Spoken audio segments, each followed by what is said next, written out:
Welcome back to 7's same-day coverage. It's round number 3 of this year's Shell Australian Touring Car Championship.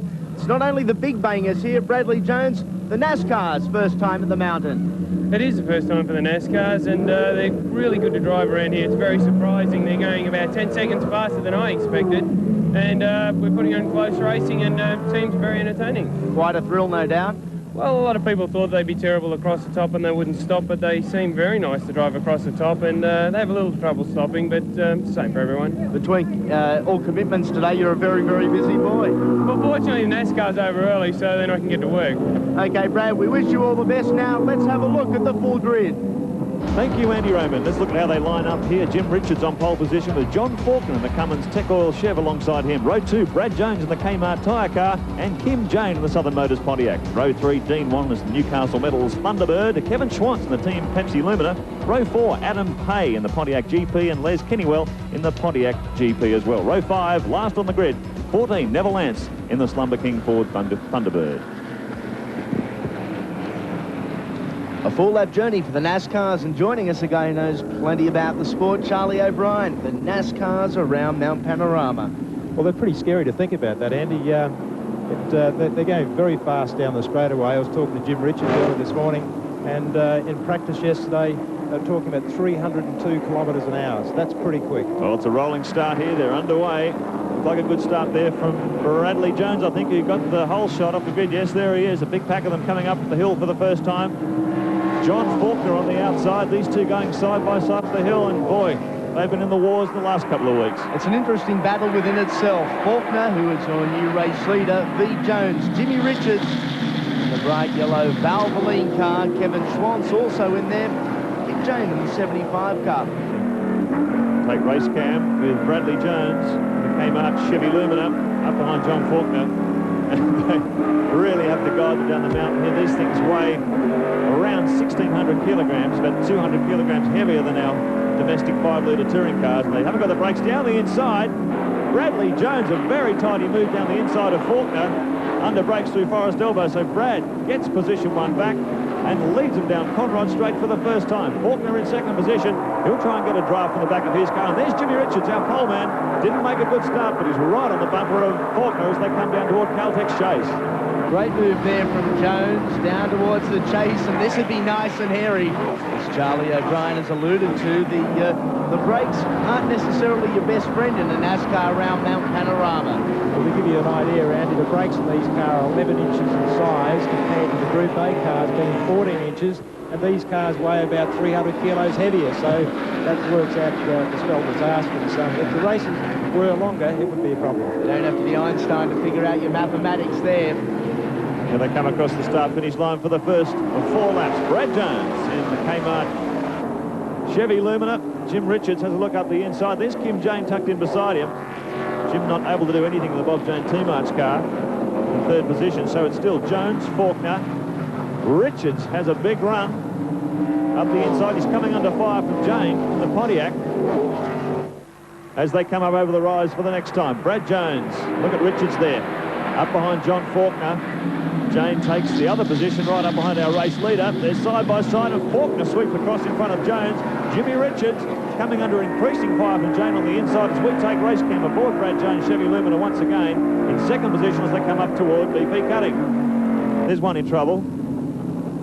It's car 95, not sounding very sweet, Bob Middleton. I did ask Kevin last night what he thought about the track, and he said, well, I'd love to ride around here on a motorcycle just to sightsee. You would never catch me racing one around here. Look at this big run down the outside, Charlie. Kim Jane has absolutely spread eagle the field. I don't know what he did there. He came out of the elbow much faster and passed 3 cars in one hit to lead them into Caltex Chase.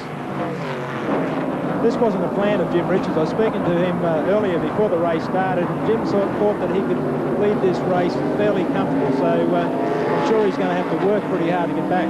How could Kim Jane have got such an enormous advantage down the straight that time around? Well, maybe the other cars held themselves up a little bit coming onto the main straight, and that allowed Kim to get a better run. Well, there you see, Faulkner and Jim Richards got inside Brad Jones through Murray's corner that time around. So positions changing up and down the field. The NASCAR boys getting serious here. I think Jim's about to make his move. Adam Pay in the number 85 car. There's plenty of panel damage there. Maybe it's Schwantz behind him. The battle continues, and there's the battle for second. There's Faulkner, Richards, Jones, Wanless, Pay, Schwantz, Neville Lance, a speedway aficionado, but the guy they're all trying to catch is Kim Jane, who really, Mark, seems to have Oh, watch this, win. there's a touch there. Oh, Jim Richards puts the squeeze on John Faulkner. They're side by side through Repco. They're flat out. So, race cam again. Oh, look, it's a great shot from race cam there as Jim Richards sneaks inside Kim Jane through Forest Elbow. Jimmy will now lead him down the straight. Brad Jones takes advantage. He gets up inside John Faulkner's car as well.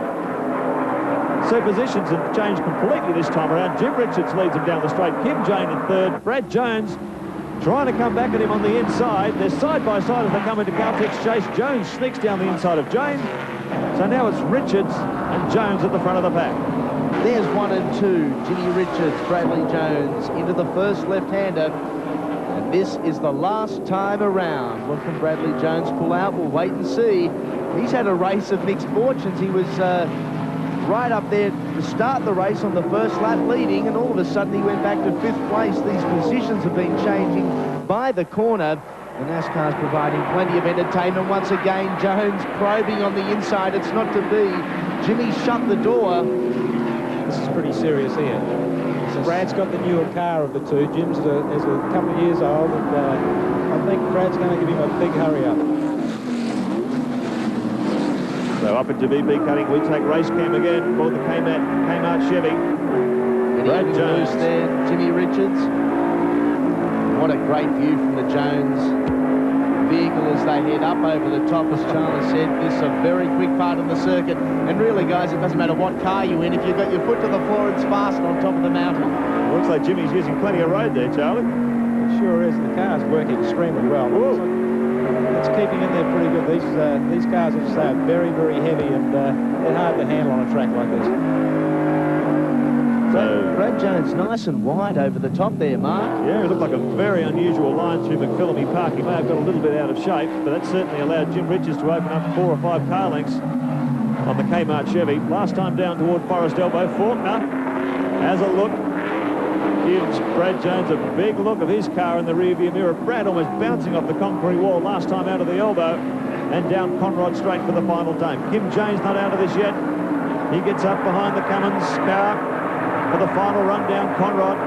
Gee, that Brad Jones vehicle has got plenty of horsepower. That's made up a lot of ground on Richards. Caltex chase for the last time. Jones moves to the outside. The master on the inside.